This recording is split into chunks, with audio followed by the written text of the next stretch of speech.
Queen Kyrena stood on the highest balcony of the crystal spire, her gaze fixed on the horizon where 3 moons hung like silver lanterns over Altharia's violet seas. The palace gardens, once bright with singing flowers and humming crystal, birds lay quiet in the pale dawn. Every petal seemed to droop under the weight of her grief. It had been 20 years since her daughter Leva had vanished. Every day since, the queen's heart carried the same hollow ache. Though Altharia's people honored her with silent reverence, even they began to wonder if hope had slipped away forever. In the great hall below, torchlight danced across polished stone, and the royal court sat in hushed conversation. The Altharian nobles, tall and slender and draped in flowing robes of opal and starlight, spoke in soft tones. They discussed harvest yields, trade pacts, and distant rumors of unrest among neighboring star systems, but always their eyes drifted to the queen's private chambers. None dared mention Liva's name aloud, fearing to break the fragile calm that cloaked the palace. Yet in every glance and in every unspoken word lay the same question: would the queen ever smile again? On that morning, as warm violet dawn spread across the sky, a new presence arrived at the palace gates. Captain Marcus Hale stepped down from his transport shuttle, his boots making soft echoes on the marble steps. He was a human soldier, tall and broad-shouldered, with kind eyes that held a gentle light. His uniform, a muted blue jacket trimmed with silver, marked him as a high-ranking envoy of the United Nations of Earth. But it was not his rank that brought him here. It was a promise. Marcus carried a small, unadorned satchel at his side. Inside lay a data crystal, woven from Earth's latest memory technology, filled with fragments of hope, whispers of a lost child's laughter, coded logs from an abandoned space station, and a single lullaby preserved in gentle digital tones. He had traveled across 100 star systems to deliver this promise. As he approached the palace doors, 2 royal guards bowed their elongated heads and silently opened them, their polished silver helms glinting in the morning light. Queen Kyrena awaited him in the audience chamber, a soaring hall carved from a single giant gem. Its walls glowed softly from within, casting gentle patterns of light on her flowing robes. She sat upon a throne of living crystal, its facets shifting with her faint heartbeat. When Marcus entered, all courtly chatter died. He bowed deeply, placing one hand over his heart. His voice when he spoke was steady but filled with deep respect. "Your Majesty," he said, "I come bearing news of your daughter." A hush fell over the chamber. The queen's attendants held their breath. Time itself seemed to pause. Queen Kyrena, who had not truly heard mention of Leva in 2 decades, felt her pulse quicken. The tears she thought she had banished from her eyes threatened to spill. "Speak, Captain Hale," she said, her voice calm but carrying the weight of years. Marcus lifted the data crystal on a small pedestal of polished metal. "I have traced signals of your daughter to Pelagos Station," he announced. "It is an old research outpost orbiting a forgotten moon in the Elixian belt. Automated logs and the station's artificial intelligence preserve records of a young child's presence. I believe she lives, and I intend to bring her home." A murmur rippled through the court. Some Altharians gasped. Others covered their mouths in astonishment. Queen Kyrena stood slowly, her full height grand and regal. She fixed her silver-eyed gaze on Marcus. In that moment, 2 hearts spoke the same language of longing and hope. "How did you discover this?" she asked, voice barely above a whisper. Marcus exchanged a glance with the silver helms of the guards, then met the queen's eyes again. "Through determination and the kindness of unexpected friends," he replied. "I joined a salvage crew hired to clear Pelagos Station of old equipment. The station's AI recognized my search parameters when I asked for any mention of a missing child. It shared memories, fragments of her laughter, the echo of a lullaby she called her own." He paused and touched the satchel at his side. "The AI preserved the lullaby. I have it here. May I play it for you?" Queen Kyrena inclined her head, and a small crystal speaker rose from the pedestal. Marcus inserted the data crystal, and a soft, trembling melody filled the hall. It was simple, 2 notes hovering like a mother's lullaby, then a child's voice echoing after. The song had a bittersweet quality, as if Liva had sung it hoping to bring comfort to herself. Tears glistened in the queen's eyes. She closed them and raised a hand as if to catch a memory carried on the sound. When the last note faded, an echo lingered, and the court held its breath in reverent silence. Queen Kyrina's voice broke the stillness. "This was her song," she whispered. She turned away, a single tear trailing down her pale cheek. "I taught her that when she missed me she should sing this, and I would remember." Marcus bowed again, lower this time. "I will not fail you, Your Majesty. I will journey to Pelagos Station, find your daughter, and return her safely to Altheria." The queen turned back, her expression a mix of hope and sorrow. "Do this," she said simply. "Bring her home." Outside the spire, the violet morning sun climbed higher, illuminating the city of crystalline towers and floating gardens. Birds of light slipped through the air, and distant waterfalls tumbled into misty pools. Yet for the first time in many years, the palace felt alive with possibility. The court buzzed with quiet excitement.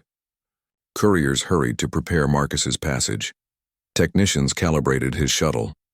Even the palace gardens seemed to brighten, as if sensing the stirring of destiny. Marcus walked down the grand corridor beneath the watchful eyes of marble statues, each depicting an Altharian ruler who had led their people to peace and prosperity. He felt the weight of their silent expectation. He carried more than a promise, he bore the hopes of a mother, an entire world waiting for the return of a lost child. His heart pounded with both pride and a deep tenderness. He would not fail. As he stepped into the transport bay, he paused to look back at the palace gates, now open in welcome. Above them, the royal crest, a silver lotus cradled by 3 stars, shone bright against the dawn sky. Marcus smiled to himself. He had no way of knowing what trials lay ahead in the silent corridors of Pelagos Station. But he knew one truth. No darkness could stand against the light of a mother's love and the courage of one determined soldier. With that, he entered his shuttle, and the bay doors closed behind him. A new journey had begun, one that would test his wit, his heart, and the bonds that connect all sentient beings. But at the center of his mission burned a single unwavering hope: to hear a mother's cry of joy and reunite a family that had been torn apart by fate. And so, as Altharia's 3 moons glowed against the morning sky, Captain Marcus Hale set his course for Pelagos Station, guided by a lullaby and the promise of a miracle. Captain Marcus Hale guided his shuttle through the silent void, its engines humming softly as it approached Pelagos Station. The outpost hung in space like a drifting shell, its once bright exterior now dulled by years of neglect. Panels lay, missing windows were cracked, and fine streams of dust from meteor impacts drifted past like ghostly whispers. Marcus's chest tightened at the sight. Every second counted if Liva still lived within. He stepped onto the docking platform, boots clinking on metal grates. The airlock hissed open and he paused to adjust his visor. Though Pelagos's environmental system still functioned, the oxygen level had dropped to barely acceptable limits. Any sudden decrease could prove dangerous.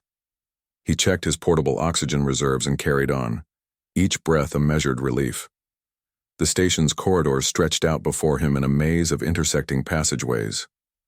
Overhead lights flickered, in rhythmic pulses, casting long shadows along the walls. Pipes in a tangled web arched overhead, and in some places, cool air leaked from ruptured ducts. Marcus tapped the screen on his wrist. The AI beacon he planted at the station's entrance signaled weakly but still pulsed in time with his heartbeats. He followed the beacon's faint trail, moving slowly but steadily through the labyrinth. Every few steps, a display panel blinked on with static-filled screens showing old schematics. He scanned them for clues: rooms labeled as hydroponic, lab, medical bay, and child quarters. His hand hovered over the marker for child quarters, but he did not rush. Marcus had learned long ago that patience often saved more lives than haste. As he turned a corner, a soft chime greeted him. He stopped and listened. There was no wind in space, yet somewhere deep in the station, a single note rang out, pure, and clear. It sounded like the lullaby he had played for the Queen. His heart pounded. The AI caretaker must be near. He followed the sound to a security terminal embedded in the bulkhead. The screen flickered to life and a gentle feminine voice spoke. "Welcome, Captain Hale. You are authorized to access all non-classified logs." The voice lacked emotion, but its tone carried a hint of relief, as if it had been waiting centuries for a friendly face. "AI caretaker," Marcus said, voice soft. "I seek any trace of a missing child, Liva. Can you help me?" Liva's presence was recorded, the AI replied. "She arrived here 20 years ago at age 4 via unauthorized transport. She remained in Sector Delta, Chamber 12 for 10 standard cycles, then moved to the hydroponic lab.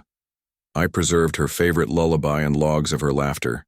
She cared for the plants and small creatures here." Marcus nodded. "Show me the path to the hydroponic lab." A holomap appeared, projecting a blue ribbon of light through the dark corridors. Marcus studied it. The path twisted behind collapsed door frames and through maintenance shafts. He would have to move carefully. "Warning," the AI continued. "Life support systems in Sector Delta are failing. Air pressure will drop by 10% in 18 minutes and reach critical levels within 30 minutes. Automated lockdown protocols will engage in 15 minutes unless manually overridden." Marcus checked his watch. He had time, but not much. He tapped a command and the AI extended the map to his wrist display. "Thank you," he said. "I will hurry." He broke into a brisk walk, replaced by a run when the corridor narrowed into a maintenance shaft. The grates echoed beneath his boots as he ducked under hanging wires. Sparks flew from a damaged conduit overhead, and he paused to reroute its power using a handheld tool. A hiss of released steam stung his cheek, but he pressed on. The corridor opened into a larger chamber filled with rows of planting troughs. Bioluminescent vines curled around metallic supports, their soft glow illuminating the space. The air smelled of damp soil and something faintly sweet. Marcus slowed his pace, listening. Somewhere beyond the plants, a faint giggle resonated. He moved toward the sound, weaving between the hydroponic beds. Small, curious creatures, pale and insect-like with wide, gleaming eyes, crawled among the roots. They paused to watch him, then scuttled away when he came closer. Marcus reached into his pack and produced a small packet of nutrient gel. He set a generous dollop on a trough edge. One of the creatures approached, testing the gel with a delicate feeler before devouring it. Its soft chirp reminded Marcus of Liva's laughter. He advanced deeper into the garden and spotted a metal door marked 12. He placed his palm against the biometric reader, which scanned his prints and chimed approval. The door slid open with a groan. Inside lay a small living quarters carved from the station's bulkhead. A narrow cot sat against one wall, its bedding faded but neat. A low table held a carved wooden toy, an earth-made music box that spun tiny dancers when wound. A hollow frame on the table flickered with images of Liva's earliest years, her wide eyes as she touched an alien flower, the shy smile on her lips. Marcus's throat tightened. He knelt beside the table and activated the music box. The dancers twirled and a soft melody filled the room. It was the lullaby, played in a new arrangement for mechanical dancers. He breathed deeply, steeling himself for what lay ahead. "Liva?" he called gently. His voice trembled with hope. Silence answered him. Then, from behind a stack of data crates, a small figure emerged. Liva looked older than the child he remembered from the logs. Now, a resourceful 10-year-old with dark hair tied in 2 braids and bright, curious eyes. Her jumpsuit, patched in places, spoke of years spent caring for the plants alone.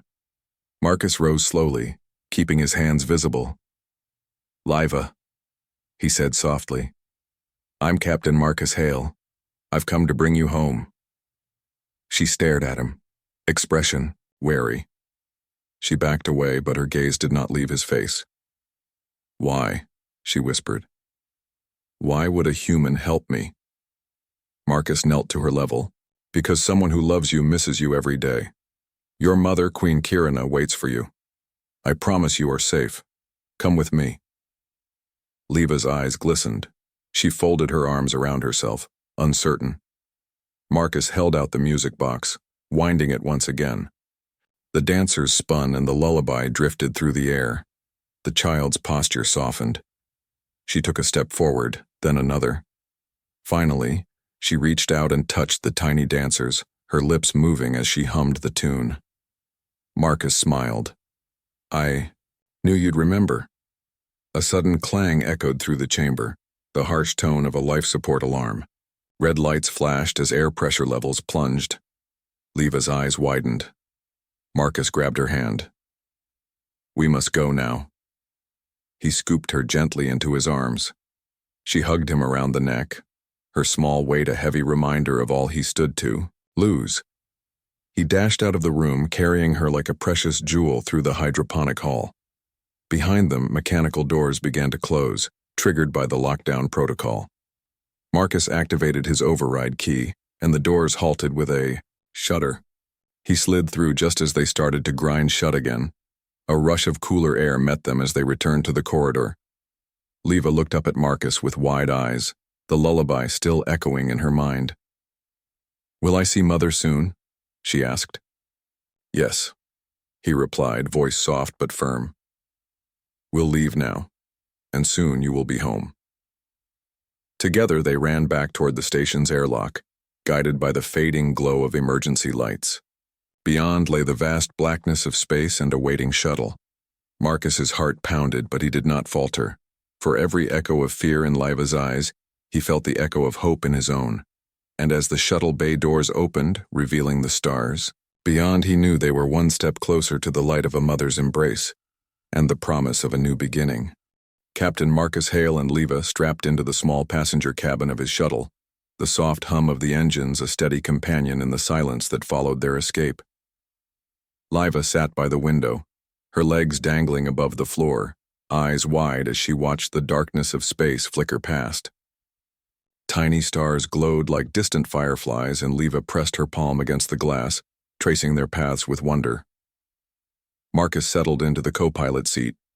He glanced at the instrument panel, confirming their course back to Altheria. "We have a 4-hour jump," he told her gently. "That gives us time to rest and prepare." He offered her a sealed food pod. "You must be hungry." Leva nodded, her small voice trembling. "A little." She unsealed the pod and nibbled at the sweet, spongy cake inside. As she ate, she peered around the cabin. The walls were dotted with switches and screens. "What do all these do?" she asked. Marcus smiled. "Everything keeps us alive." He pointed to a monitor displaying oxygen levels. "That shows our air." Then he tapped a button and a soft green light glowed. "This is our gravity generator. Without it, we'd float away." Leva's eyes sparkled at the thought of weightlessness. Encouraging her curiosity, Marcus handed her a small toolkit. "Here," he said. "If you see any loose panels, give them a twist. I trust your hands." Leva's face lit up. She carefully tightened a loose wire cover near the floor. Marcus watched, proud of her steady fingers. In the quiet that followed, Leva spoke of home. "On Altheria the sky turns gold at dawn," she said softly, "and the crystal birds sing in the gardens." Marcus listened, imagining the violet seas and floating waterfalls she described. Slowly, Leva's fear eased, replaced by the excitement of returning. Halfway through the journey, an alarm sounded, a soft but urgent beep. Marcus frowned at the console. A small meteor shower had stirred up debris in their flight path. Tiny rocks too small to damage the shuttle's hull could still strike the cockpit window. "We must divert," Marcus said, pressing a sequence of controls. The shuttle veered off the main course into a safe corridor between spinning asteroids. Leva watched anxiously as the rocks tumbled past the window. One chunk crashed against the outer shield with a dull thud. Leva gasped and gripped the armrest. Marcus reached over, squeezing her shoulder. "All good," he said calmly. The shield took it. He adjusted the shield's energy output, then guided the shuttle back toward their original trajectory once the field thinned. With the danger past, Leva exhaled a breath she didn't know she held. She turned to Marcus. "Thank you." "She," whispered. Marcus nodded. "You helped too," he said, pointing at her tightened panel. "You kept us safe." As they neared Altheria, the shuttle's comm system crackled to life. A friendly voice spoke in the Altharian tongue, then switched to the common language. "Captain Hale, this is Dock Master Saren. We have clearance for atmospheric entry. Please align at Vector 302. Marcus confirmed and set the thrusters for descent. Outside the window, Altheria grew larger. Its violet oceans gleamed and vast forests rippled like dark waves. 3 moons hovered above the horizon, their reflection glowing across the seas. Liva's eyes filled with tears. She pressed her forehead against the glass. "I'm home," she breathed. Marcus guided the shuttle through the stratosphere. The cabin lights dimmed to simulate daylight, easing Liva's adjustment. As they broke through the cloud layer, the golden sunrise burst across the sky, painting everything in warm light. Liva gasped at the beauty. She slid from her seat and peered forward, leaning against the cockpit window. Below, the capital city of Krillana spread in shimmering spires and floating platforms. Gardens drifted among the towers, and fountains arched in silver streams. The palace's crystal spire, where Liva had grown up, stood tallest of all, its gem-like walls catching the sun. Marcus guided the shuttle toward the royal docking ring, its curved arms waiting to embrace the craft. Moments before landing, Liva turned back to Marcus. "Will she be waiting?" she asked, voice small. Marcus placed a hand over his heart. "She will be," he promised. "Your mother waits with all her love." The shuttle settled into the docking cradle with a gentle jolt. Hatches opened and a ramp lowered. Liva stood at the threshold, her hand trembling on the rail. She took a deep breath, smoothing her braid. Marcus fell into step beside her as they approached the exit. Standing at the far end of the ramp were 2 royal guards in opal armor. Beyond them, the courtyard stretched out, lined with flowering trees. At its center stood Queen Kirena, her silver eyes fixed on the ramp's end. Time seemed to slow. Liva's heart pounded. She edged forward, shoulders squared against the weight of years. Marcus stayed close, ready to guide her. The queen stood perfectly still, her regal posture unbroken, yet her eyes betrayed a storm of hope and longing. When Liva's feet touched the courtyard stones, she broke into a run. "Mom!" she cried, her voice echoing in the dawn air. Queen Kirena's arms unfolded as her daughter flew into them, and the 2 collapsed together in a tangle of robes and tears. Marcus watched silently from a respectful distance. His heart swelled at the sight of their reunion. The guards stood aside, giving them space. Around the courtyard, palace staff and citizens paused to witness the moment. A chorus of soft gasps and whispers filled the air, hope made real before their very eyes. Mother and daughter held each other tightly. Liva's small arms wrapped around Kirena's neck, and the queen's delicate hands cradled her daughter's head. Liva's tears fell freely, glistening on her mother's shoulders. Kirena's tears shimmered like liquid silver. After several heartbeats, Kirena lifted her head and with a voice full of emotion spoke to Marcus across the hush. "Thank you," she said simply. Marcus inclined his head. "It was my honor, Your Majesty." Liva broke away from her mother, to look at him, eyes bright. "Thank you," she repeated, voice thick with gratitude. Marcus smiled, feeling a warmth that no star ever shone brighter. As the courtyard lights brightened and palace trumpets sounded a gentle fanfare, Marcus stepped forward. He presented a small glowing pin, the Ember Star, an Altharian symbol of unity and courage. Queen Kirena accepted it and pinned it to his uniform. The jewel at its center pulsed with radiant light. In that moment, Captain Marcus Hale became more than a soldier or envoy. He became a bridge between worlds, a friend to an alien queen, and the hero who had brought a lost child home. And as Altharia's morning sun rose higher, spilling gold across violet seas, the 3 of them stood together, a testament to hope, compassion, and the powerful bonds that can unite even the most distant worlds. The palace gates shone under the late morning sun as guests from across Altheria and nearby star systems poured into the courtyard. Banners of moonlit silver and petal pink fluttered overhead, and musicians tuned crystal harps that sang like birds. Word of Leva's return had swept through the city in moments, and now the Crystal Spire's great gardens, filled with joyful laughter and soft conversation. Queen Karina led her daughter by the hand through an arch of living roses. Leva's eyes sparkled at the sight. Paths paved with pale stones wound between glowing flower beds, and fountains of prismatic water danced in gentle arcs. Beneath glass-leaf trees, children played, chasing tiny dragonflies that glowed like lanterns. Marcus followed respectfully behind them, his chest swelling with proud relief. They paused at a silver dais in the heart of the garden. At its center rested a polished platform for the ceremony Queen Karina had prepared. Courtiers bowed as the queen raised her free hand. Silence fell. "People of Altheria," she began, her voice clear and strong. "Today we celebrate not only the return of my daughter, but the power of hope, kindness, and unity." She looked at Marcus, and the assembled crowd saw her eyes glisten like stars. Captain Marcus Hale embodies these virtues. He crossed the void between worlds to bring Liva home. A warm cheer rose. Liva squeezed her mother's hand, then stepped forward to join them on the dais. The queen lifted a small crystal chalice filled with golden nectar. "By ancient tradition," she said, "I present the chalice of reunion to Marcus Hale." Marcus knelt and accepted the chalice.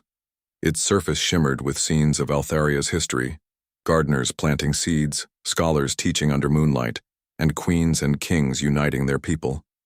He drank and offered the chalice to Liva, who giggled and sipped a tiny drop. The crown jewel of her smile was brighter than any gem.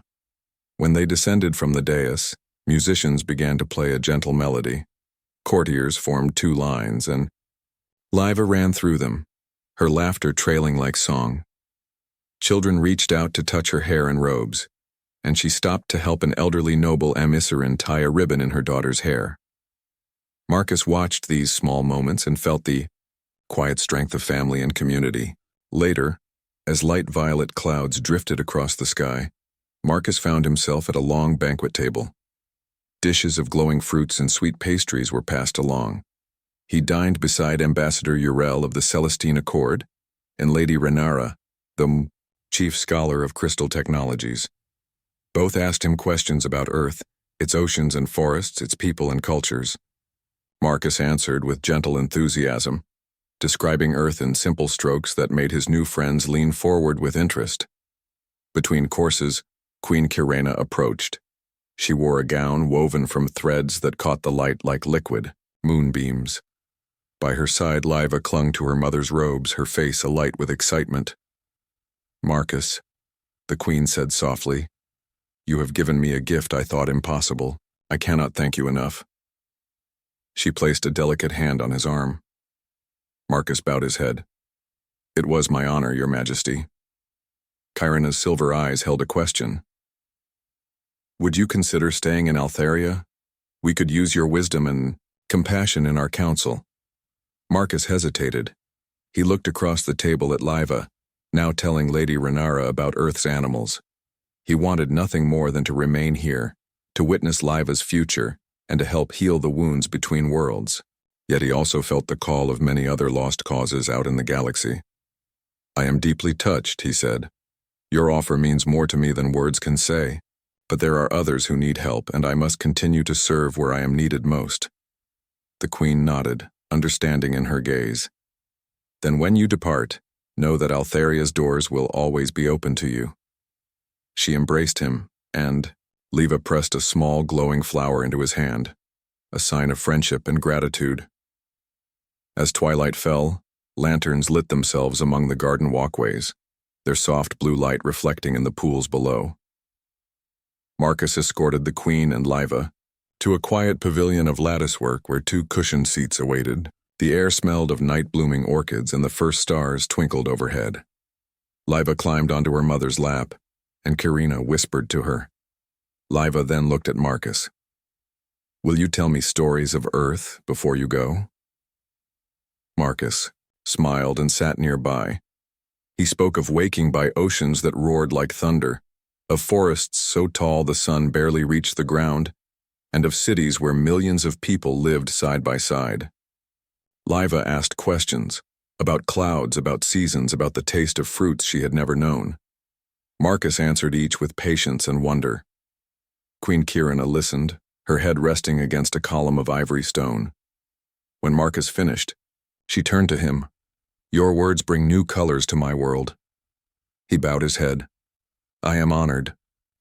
After a moment, Liva's eyelids grew heavy. Kyrina lifted her daughter and carried her toward the palace. Marcus watched as they passed under an arch of silver vines. Liva waved sleepily, and Marcus returned her wave, his heart full. Left alone in the pavilion, he stood and picked up the glowing flower Liva had given him. Its petals were soft, like spun glass, and it glowed with a steady inner light. He tucked it into his uniform pocket, a reminder of this day and the bond he had forged. Outside, the palace garden settled into hush. Fountains whispered in the moonlight, and the crystalline petals of night blooms unfolded in silent beauty. Marcus took a deep breath. Soon he would prepare his shuttle for departure. Soon he would return to the vastness of space. But tonight he would rest under Altharia's 3 moons, knowing he had changed one world forever. He had healed a queen's broken heart and given a child back her home. And he had reminded 2 species, human and Altharian alike, of the power of hope, compassion, and unity. The night wind carried the faint echo of Liva's lullaby, a soft 2-note melody that spoke of love's enduring light. Captain Marcus Hale closed his eyes and let the music guide him toward dreams of new adventures, where he would carry this lullaby in his heart and spread its promise across the stars. Morning light poured through the tall windows of the palace's council chamber. Queen Kyrina, her robes woven with threads of dawn's gold, sat at the head of a long crystal table. Liva stood by her mother's side, her small hand tucked into Kyrina's. Around them sat Altharian leaders and human envoys alike, diplomats, scholars, and engineers, gathered to shape a new era of friendship between their worlds. Captain Marcus Hale entered quietly, the glowing flower Liva had given him pinned to his uniform. He bowed to the Queen, then to the assembly. Today, he would speak not as a soldier, but as a bridge between 2 peoples. Queen Kyrina raised her hand for silence. "Friends of Altharia and Earth," she began, voice clear and warm, "we stand at the edge of a new dawn. Together, we will share knowledge, celebrate our differences, and grow stronger through unity." A gentle murmur of agreement rippled through the chamber. Marcus stood and stepped forward. He spoke in simple, honest words, describing how humans and Altharians could work side by side. Humans could teach atmospheric farming techniques to grow new foods, while Altharians could share their crystal-based energy to power remote outposts. Marcus spoke of cultural exchanges, poets and musicians traveling between the worlds, children learning each other's languages, and festivals that mixed Earth music with Altharian light arts. Liva listened with bright eyes. When Marcus finished, he turned to her. "Liva," he said softly, "will you help me show our 2 peoples what is possible?" Liva nodded eagerly. "Yes," she said. "I want everyone to be friends." The Queen smiled proudly. "So let it be," she declared. "This council will meet each season to guide our shared ventures. And from today forward, Altharia and Earth will honor this bond with the Festival of 3 Moons, celebrated on the night when all 3 moons rise together." Applause filled the chamber. Marcus bowed once more, then stepped back as couriers carried scrolls announcing the new treaties. The air buzzed with excitement. Plans for joint starship designs, seed exchanges, language schools, and art guilds filled the scrolls in neat, hopeful ink. Later that day, Marcus walked with Liva through the skyward gardens. Suspended pathways of glass arched above pools of silver water. Flowering vines of soft blue trailed along the railings. Liva chattered about her plans to teach her friends the Earth lullaby, and Marcus listened, smiling at her enthusiasm. They arrived at a rounded archway where a young Altharian engineer waited beside a small hovercraft. The engineer, Lady Sorella, held blueprints for a prototype shuttle designed to shuttle goods between planets. "Captain Hale," she said, "with your help we can complete the design in half the time. May I count on your advice?" Marcus examined the blueprints and offered a few suggestions, reinforcing the shielding around the fuel tanks, adjusting the thruster placement for better stability, and simplifying the control panel layout so children could learn to pilot. Sorella's eyes sparkled. "Your insights are invaluable," she said. "Together, we will build a fleet worthy of our shared dreams." As they spoke, Liva pointed to the sky, where two of the moons hung low. "Soon, the third will join them," she said. "We will have a perfect night." Marcus nodded. "I look forward to that festival." That afternoon, Marcus returned to the council chamber to pack his personal effects. His satchel held the data crystal with Liva's lullaby, sketches of flora from Altharia, and a small vial of golden nectar gifted by the Queen. He folded his UN jacket, careful not to crease the ember star pin on his chest. Queen Kirina entered quietly and approached him. Liva stood beside her, her face both joyful and sad. The Queen placed a hand on Marcus's shoulder. "You have given us more than we ever hoped," she said. "You will always have a home here." Marcus bowed, emotion catching his voice. "I will return," he promised. "When Altharia calls, I will come." He embraced them both, first Liva, who hugged him tightly, then the Queen, whose embrace felt warm and strong like home. Outside the palace, the sky turned violet as dusk approached. Marcus headed to the shuttle bay where his craft rested beside newly built Altharian vessels. Ground crew finished loading supplies for his journey. Communication crystals, fresh, water, and a bundle of the Queen's personal letters for safekeeping.